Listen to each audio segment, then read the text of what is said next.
السلام علیکم۔ الدرس الرابع، چوتھا سبق ہے۔ پہلی تدریب ہے التدریب الاول، استمع، غور سے سنو، وردد، اور دہراؤ۔ ایک طالب علم سے بات کر رہے ہیں یہ۔ اچھا، اس تدریب میں کرنا صرف اتنا ہے کہ اگر آپ کیو آر کوڈ یہاں سے سکین کریں گے، یہاں سے، اور اس کی آڈیوز آپ سنیں گے تو وہ نام لیں گے، اور ان کے نام لینے کے بعد آپ کو ان کی ہو بہو نقل اتارنی ہے اور ویسے ہی نام لینا ہے۔ دراصل اس میں وہ آپ کو ہا اور ہا ان دونوں کا فرق بتانا چاہ رہے ہیں۔ ویسے عام طور پہ ہماری اردو زبان میں ہم دونوں کو ہا ہی بولتے ہیں اور کوئی اتنا فرق نہیں کرتے ہم آوازوں میں، لیکن عربی زبان میں یہ چیز بہت زیادہ اہمیت رکھتی ہے کہ دونوں کو الگ الگ بولا جائے، اس لیے کہ بعض اوقات ایک ہی لفظ جو ہے اس کو آپ اگر آواز کا فرق نہ رکھیں تو اس کا معنی بالکل کچھ اور ہو جاتا ہے۔ جیسے ساحر کا مطلب ہے جادوگر، اور ساحر کا مطلب ہے جاگا ہوا انسان، somebody who is awake، ٹھیک ہے؟ تو اگر آپ فرق نہ کریں اور آپ سمپل اس کو ساحر ساحر ہی بولتے رہیں تو سننے والے کو سمجھ نہیں آئے گی کہ آپ جادوگر کی بات کر رہے ہیں یا کسی جاگتے ہوئے انسان کی بات کر رہے ہیں یا کیا کہہ رہے ہیں۔ تو اس لیے وہ یہاں پہ بچوں کو سکھا رہے ہیں کہ ہا اور ہا یہ دو الگ حروف ہیں اور ان دونوں کی آواز میں کیا فرق ہے۔ اس کو آپ اس طرح سے یاد رکھیں کہ جیسے ہم میں سے جو لوگ اینک پہنتے ہیں وہ جب شیشے صاف کرتے ہیں تو وہ شیشے صاف کرنے کے لیے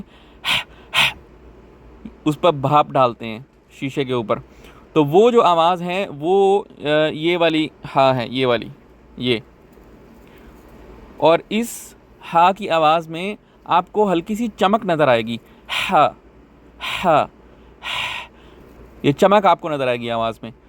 اور یہ جو گول ہا ہوتی ہے یا یہ جو آنکھوں والی ہا ہوتی ہے، اس کی آواز میں آپ کو تھوڑا سا مرجھایا پن نظر آئے گا۔ جیسے ہم عام طور پہ کہتے ہیں نا، مثال کے طور پہ جیسے اردو میں ہم کہتے ہیں ہائے ہائے یا ہائے افسوس، تو وہ ہائے وہ یہ ہے، ٹھیک ہے؟ یا جیسے ہم کہتے ہیں او ہو، تو وہ او ہو میں وہ یہ والی ہے ہوتی ہیں، مطلب بالکل وہی آواز ہمیں یہاں نکالنی ہے اس ہے کے لیے۔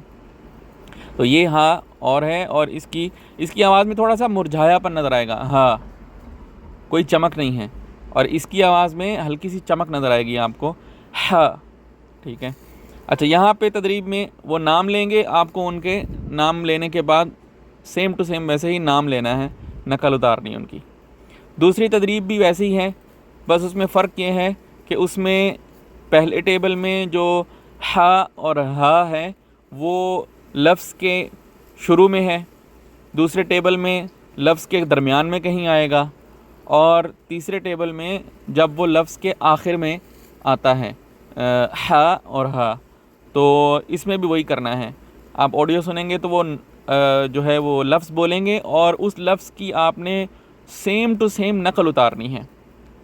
اچھا، التدریب الثالث، تیسری تدریب اس میں یہ ہے کہ وہ آیت پڑھیں گے اور بالکل آپ کو ویسے ہی ان کے پیچھے پیچھے آیت دہرانی ہے۔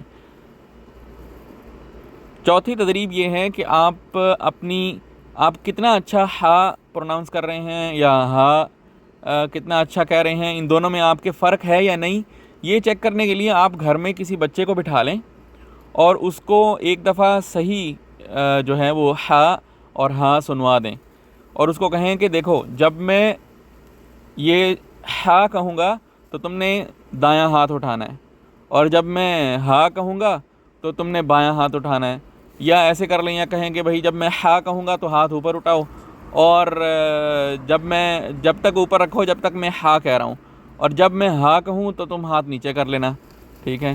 تو اس طرح سے بچہ بھی کافی انجوائے کرے گا، اس کے لیے بھی ایک فن گیم ہو جائے گی، اور آپ کو بھی پتہ چل جائے گا کیونکہ بچہ آپ کی آواز سن کے ریئیکٹ کرے گا۔